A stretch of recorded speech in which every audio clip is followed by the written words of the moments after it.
There is a secret that most pro athletes, elite CEOs, and high performers all know. They all have a group of world-class coaches working for them to help them optimize their potential. At Super Athlete Radio, our goal is to provide you with the caliber of world-class coaches and guests to help you unlock your potential, dominate your industry, and dominate your life. Let's get better today. Welcome to Super Athlete Radio. Really excited to talk with you today on this episode of the show about what you can do to optimize your longevity. Specifically, we're going to talk about some cool training ideas, tips, tools, tactics you can apply to set yourself up to live a really long time. And the way I'm going to view this is how I want to live. And I want to live for a very long time for my grandkids, my great-grandkids, my great-great-grandkids. But I want to be able to do it in a way where I'm physically active, I'm physically moving, I can lift stuff, I can move well as need be, and I can enjoy the sunshine, I can enjoy playing with the younger generations, I can enjoy moving. And then also, from a cognitive perspective, it's really important for me in terms of longevity to have my brain sharp so I can use all this wisdom and life experience that I'm going to be building over these decades and decades to apply that to my life and to those around me. So that's how I like to view longevity. I hope that you have a similar take as I do, and I'm really excited to get into this episode with you. All right, really excited for this episode. How we're going to start today is we're going to start with the number one correlating factor that is connected with longevity. This comes from James Clear's book, Breath. And the study he references is the Framingham study. More recently, science has begun testing what the ancient Tibetans understood intuitively.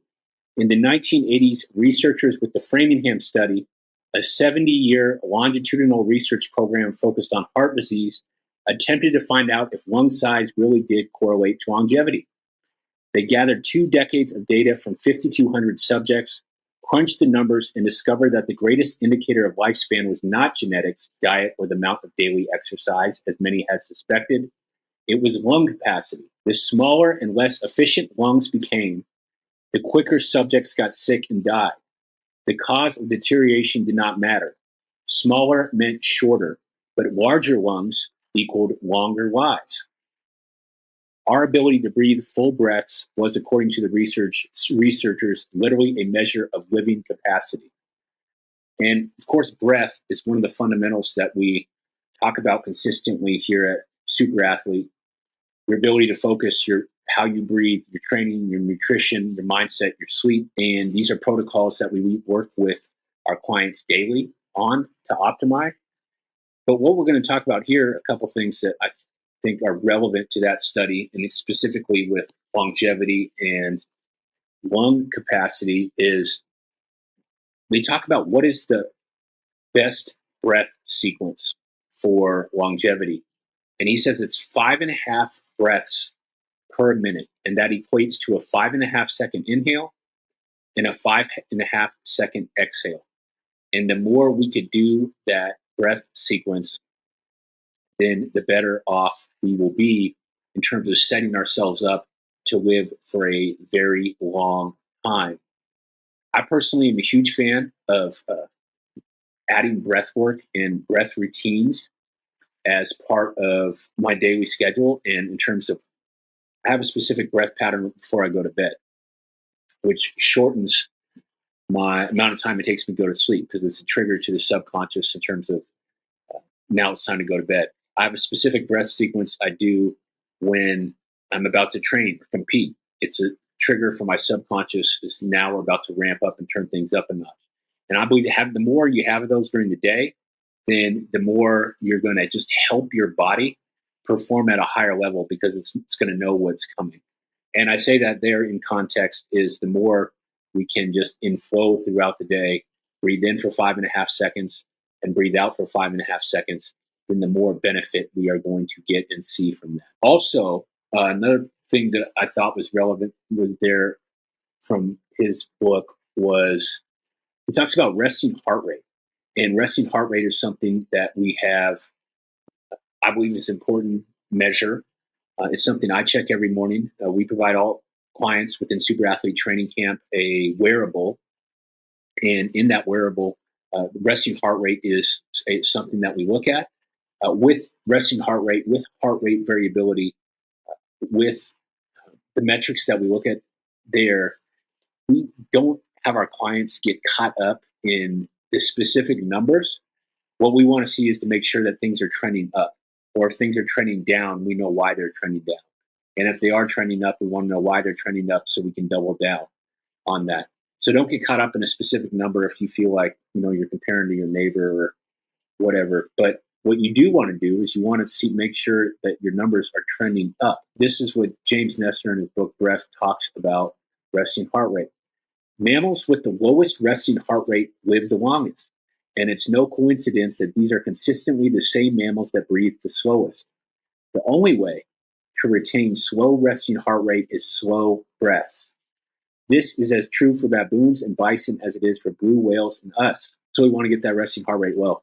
And he talks about how we can do that is by doing those 5.5 breaths per a minute. And that equates again to a 5.5 second inhale followed by a 5.5 second exhale. Okay, let's use this as an opportunity to go into VO2 max, which of course has a huge impact as a correlating factor to longevity. And of course, that has to do with what we just said in terms of lung size. A 2018 study in JAMA found that followed more than 120,000 people found that higher VO2 max measured via a treadmill test was associated with lower mortality rates across the board. The fittest people had the lowest mortality rates by a surprising margin. Consider this. A person who smokes has a 40% greater risk of all-cause mortality. That is, risk of dying at any moment, than someone who does not smoke, representing a hazard ratio, HR, of 1.4. This study found that someone of below average VO2 max for their age and sex, that is between the 25th and 50th percentiles, is at double the risk of all-cause mortality compared to someone in the top quartile, 75th to 97.6th percentile. Thus, poor cardiorespiratory fitness carries a greater relative risk of death than smoking. That's only the beginning. Someone in the bottom quartile of VO2 max for their age group, i.e. the least fit 25%, is nearly 4 times likelier to die than someone in the top quartile, and 5 times likelier to die than a person with elite level top 2.3% VO2 max. That is stunning. These benefits are not limited to the very fittest people either. Even just climbing from the bottom 25th percent into the 25th to 50th percentile, at least fit to below average, means you have cut your risk of death nearly in half, according to this study. These results were confirmed by a much larger and more recent study published in 2022 in the Journal of American College of Cardiology, looking at data from 750,000 U.S. veterans ages 30 to 95. That is a huge data set, 750,000 people. This was a completely different population that encompassed both sexes and all races, yet the researchers found a nearly identical result to someone in the least fit 20% has a 4 times greater risk of dying than a person in the top 2% of their age and sex category. So VO2 max has a huge impact on longevity. It has a huge impact on our physical fitness. And let's talk about some things that we can do to improve VO2 max. So personally, what I like to do is I like to do high intensity interval training. I have a climber at my house. It's like a Versa climber. And I like doing 20 seconds on, 10 seconds off of that. And I also like rucking for 45 to 90 minutes, weight vest size between 15 pounds to 45 pounds. And I have found that those are both beneficial to improving VO2 max. A couple other things you can do are zone 2 cardio, which has a huge benefit in terms of building that foundational aerobic base that allows you to train longer and harder. I've found that I get that benefit from like wrestling practice or basketball practice. So I don't spend too much time on zone 2 cardio, but there is some very powerful benefits to that. It makes me think of Don Moxley, who is a sports scientist who is on this show. And when he was at Ohio State University, Zone 2 cardio had a huge impact in the success of his wrestlers. This is a common debate in MMA, is how much time should fighters spend in strength conditioning, because they have so much that they need to do in terms of skill acquisition, whether that's boxing, whether that's Muay Thai, whether that's wrestling, whether that's jiu-jitsu. So does it make sense to have them add strength conditioning to their training? And what Don concluded, and what he found in the trenches success, was that having his wrestlers get a foundational level of relative strength, and that was measured via deadlifts and trap bar deadlifts and pull-ups. Then they were good to go there. And then instead of having all their time on the mat, he had them do zone 2 training. You know, he said zone 2, these were elite level athletes. So zone 2 was kind of zone 3 for most people who would just be looking in, but these guys had very high motors, very high, big gas tank. And he would have them do that in addition to their training. And he found supreme benefit to that in terms of wrestlers that won and dominated at a very high level. So from a performance perspective, you say that in context that there's benefit to zone 2. There's huge benefit. It's something I need to find a way to add more of in terms of chilling out and just doing the movements. And then I wanted to share with you something that I thought was super interesting on a study that I just read. Because when you're doing your HIIT training, when you're doing your VO2 max training, when you're just training in the gym or overall, the more reps you could do, or the longer you can go at higher intensity, the more benefits you're going to get. And I just read this study. How much does self-talk influence fatigue? A comparison of performance, perceived exertion, and neuromuscular patterns during high-intensity power cleaning. And what they looked at is fit men, age range 18 to 28, and they experienced Olympic weightlifting where they were randomly assigned to a self-talk and control group. And participants completed sets of 3 repetitions of power cleans at 85% of the 1 rep maximum, with a 3-minute rest between sets until fatigue. During the rest between sets, those assigned to the self-talk group were asked to verbalize their internal self-talk, while those in the control group were asked to stay focused on a brown tan paper to maintain neutral emotion.